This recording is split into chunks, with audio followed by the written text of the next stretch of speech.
সকালবেলায় ঘুম থেকে উঠে আগে আমি দরজাটা খুলি, আর প্রত্যেক দিনের রুটিনে দাঁড়িয়েছে। আর এটা মানে আমি ছাড়া করার কেউ নেই, আর এটা আমার প্রত্যেক দিনের রুটিন বলতে পারেন। আর সকালবেলায় ঘুম থেকে উঠেই প্রথমে আমি ঘরে ঠাকুর নমস্কার করে বাইরে এসে তালাটা খুলেই শিব মন্দিরের দিকে তাকিয়ে প্রণাম করে নিই। সূর্য উঠুক আর না উঠুক, আর সূর্য তো উঠে পড়ে, তারপরেই তো আলোর রোশনিটা আসে, আর আলোর রোশনি আসলেই জানি যে সূর্য উঠে পড়েছে। তো সেই জন্য সূর্যকেও প্রণাম করে নিই, আর শিব মন্দিরের দিকেও তাকিয়ে প্রণাম করে নিই, তারপরে কাজে আমি হাত দিই।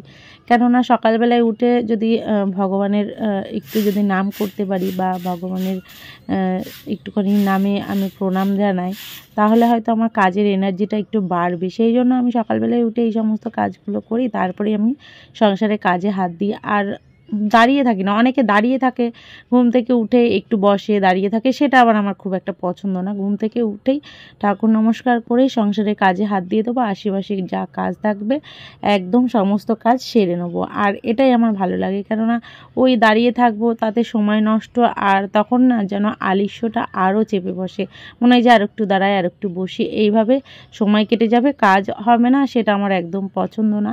তো আমি এইভাবেই প্রত্যেক দিন আমি কাজ করি। আর যতই শরীর খারাপ থাকুক, মন খারাপ থাকুক, প্রত্যেক দিনের রুটিন আমার সকালবেলায় উঠে এই সমস্ত কাজ করতেই হবে।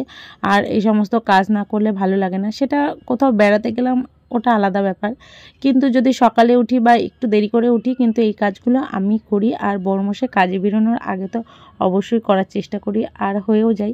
কেননা বড়মশাই কাজে যাওয়ার আগেই আমি উঠে পড়ি, যতই শরীর খারাপ থাকুক আর যতই দেরি হয়ে যাক ঘুম থেকে ওঠার। তো জানি যে ও 8টার সময় 8:30টার সময় কাজে বেরোবে, তার আগে আমাকে এই কাজগুলো করতেই হবে। কেননা ওই বাড়িঘর দূর বাসি পড়ে থাকবে আর বড়মশাই কাজে যাবে, সেটা আমার একদম ভালো লাগে না। তো সেটা মানে কি বলবো, বাড়ির একটা লক্ষণ বলে থাকে, সেটাও কিন্তু ভালো কিছু নয় যে আশিপাশি পড়ে থাকলো আর বড়মশাই কাজে বেরিয়ে যাচ্ছে। তো এটা আমার ভালো লাগে না একদমই। তো সমস্ত কাজ আমার সেরে নিচ্ছি, আর ওদিকে আমার উঠোন ঝাড় দেওয়া লেপা হয়ে গেছে, ঘর তো ঝাড় দিয়ে নিয়েছি। আর ঘর ঝাড় দেওয়ার পরই আমি বারান্দাটা মুছে নিই, তারপরে আমি উঠানটা ঝাড় দিয়ে লেপে নিই, তারপরে লাস্টে আমি বাসনটা মাজি, যাতে বাসন মাজার পর আমি ব্রাশ টাশ করে একদম গা কাপড় ধুয়ে ফেলতে পারি। তো এখন আমি বাসনগুলো মেজে নিয়েছি, আর ক্যামেরার দিকে তাকাচ্ছিলাম যে ক্যামেরাটা চলছে কি চলছে না, সেটাই বারবার দেখছিলাম। কেননা আমি না বুঝতে পারছিলাম না, যেহেতু ব্যাক ক্যামেরা করা ছিল। যদি ফ্রন্ট ক্যামেরা থাকতো তাহলে আবার বুঝতে পারতাম। তো যাই হোক, বাসন তো মাজা হয়ে গেছে, আর এখন আমার ব্রাশ করার পালা। তো ব্রাশটা নিয়ে নিয়েছি, আর কলগেটটা একদমই শেষ হয়ে এসেছে। তো ওই টিপে টিপে যা বেরোয়, যেটুকু রয়েছে সেটুকু আমি শেষ করে ফেলবো। তো এখন ব্রাশ করতে করতে একটু মাঠের দিকে যাচ্ছে। আর সকালে দেখুন এখনও কিন্তু রোদের ঝলকটা পড়েনি, কেননা এখন অনেকটাই সকাল। আজকে আমি অনেক সকালে উঠেছি, 5টার সময় উঠেছি, এখন ওই 5:30 কি 5:45 মতো বাজে, কিন্তু এখনও রোদটা আসেনি। তো আজকে না ভালোই ঠান্ডা ঠান্ডা লাগছিলো, সকালবেলার দিকে এরকম ওয়েদারটা বেশ ভালো লাগে।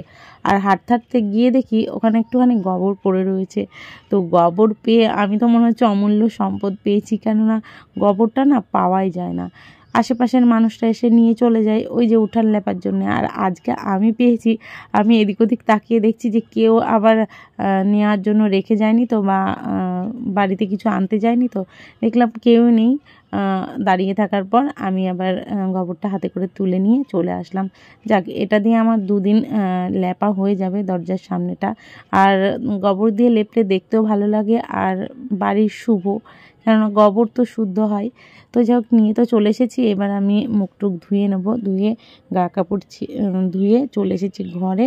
তো এখন আমাদের গোপুসোনাকে ওঠানোর পালা। প্রত্যেক দিনের এই কটা রুটিন আমার থাকবেই। গোপুসোনাকে উঠিয়ে ফেলে আমি যেহেতু সকাল সকাল উঠি, আর যেদিন আমি ওঠাতে পারি না বা আমার অসুবিধা হয় সেদিন বাবুই ওঠায়। তো এই কটা কাজ আমার থাকবেই, যতই যাই হোক না কেন সকালবেলায় উঠে, মানে এটা আমার রুটিনে দাঁড়িয়ে গেছে। তো এখন আমি গোপুসোনাকে উঠিয়ে ওকে সেবা দিয়ে দেবো, ততক্ষণ আপনারা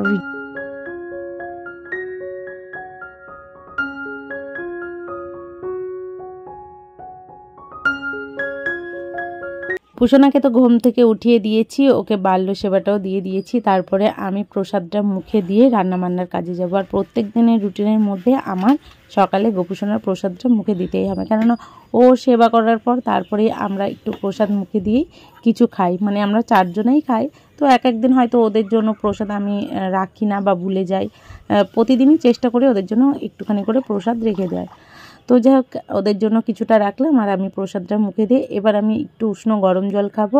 আর আমন্ড বাদাম আর ছোলা ভিজিয়ে রেখেছিলাম সেটাও খাবো। আর কালকে আমি লেবু নিয়ে এসেছিলাম, লেবুটা একটু রস নেই, দেখুন সেই চিপে চিপে হয়তো 2-1 ফোঁটা পড়ছে, তো অনেক কষ্টে 2-4 ফোঁটা পড়লো লেবুর রস, তো ওটা দিয়েই গরম জলটা খেয়ে নেব।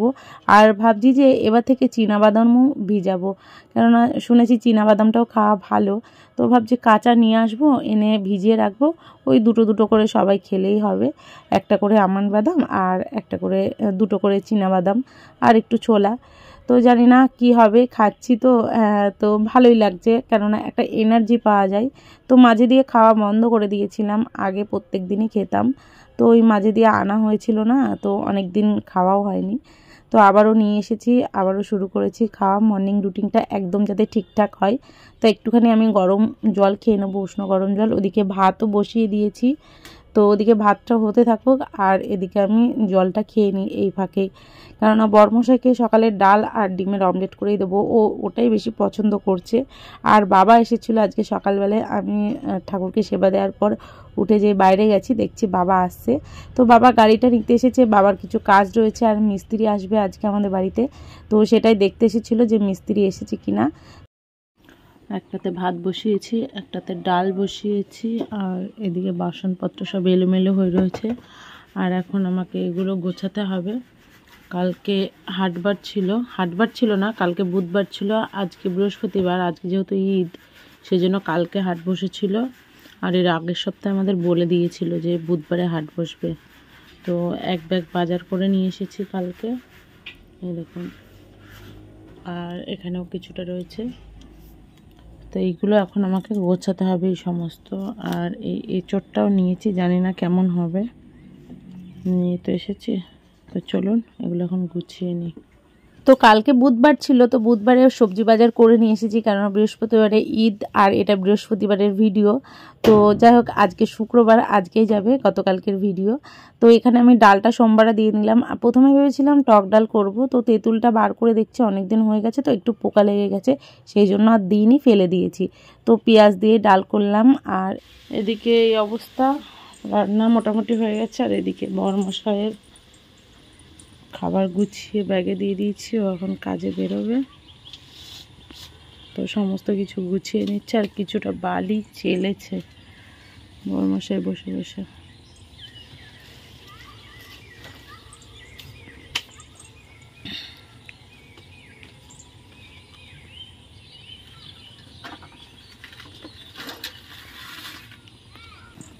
দুগা দুগা।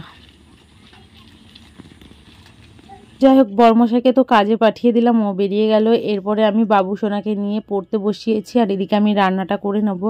আর এখান থেকে দেখছিল যে কারা এসেছে, তখনই মিস্ত্রিরা ঢুকলো। বরমশাই 8টা 10-15 কাজে বেরোলো, আর মিস্ত্রিরা তারপরেই কাজে ঢুকলো। আর এখন আমি ওদেরকে দেখিয়ে দেবো, ওরা তো জানে কি কি কাজ করতে হবে, তবুও বলে দিতে হবে যে কি কি করতে হবে। তো আমার যেটুকু বলার আমি বলে দিয়েছি, এবার মিস্ত্রিরা ওদের মতো কাজকর্ম করবে। তো এদিকে কাজকর্ম শুরুও করে দিয়েছে। তো যাই হোক, ওরা কাজ করুক, অনেক দিনের ইচ্ছেটা আজকে আমি পূরণ করতে পারলাম, যাতে ভালোভাবে আমি ঘরটা কমপ্লিট করতে পারি, মানে প্লাস্টারটা। সেটাই ভগবানের কাছে শুধু প্রার্থনা করছি, যাতে আমি প্লাস্টারটা কমপ্লিট করতে পারি। একটা ঘর আপাতত তো হোক, তারপরে দেখা যাবে, আস্তে আস্তে যদি পারি করব, নইলে বেশি রিস্ক নিয়ে করতে যাব না, কেননা ধার দেনা হয়ে গেলে তখন আবার দিতে ভীষণ মুশকিল হয়ে যাবে। তো একটা খাটনির ওপরে তো আমার তো আজকে খুব আনন্দ লাগছে যে ঘরটা প্লাস্টার করতে পারছি, আর মুখ দেখে আপনারা বুঝতে পারছেন আমার খুব আনন্দ হচ্ছে। তো আজকের মতো এইটুকু ভিডিও, দেখা হচ্ছে পরের ভিডিওয়। সবাই ভালো থাকবেন, সুস্থ থাকবেন, আর ভগবানের কাছে কামনা করবেন যাতে আমি ঘরের প্লাস্টারটা কমপ্লিট করতে পারি।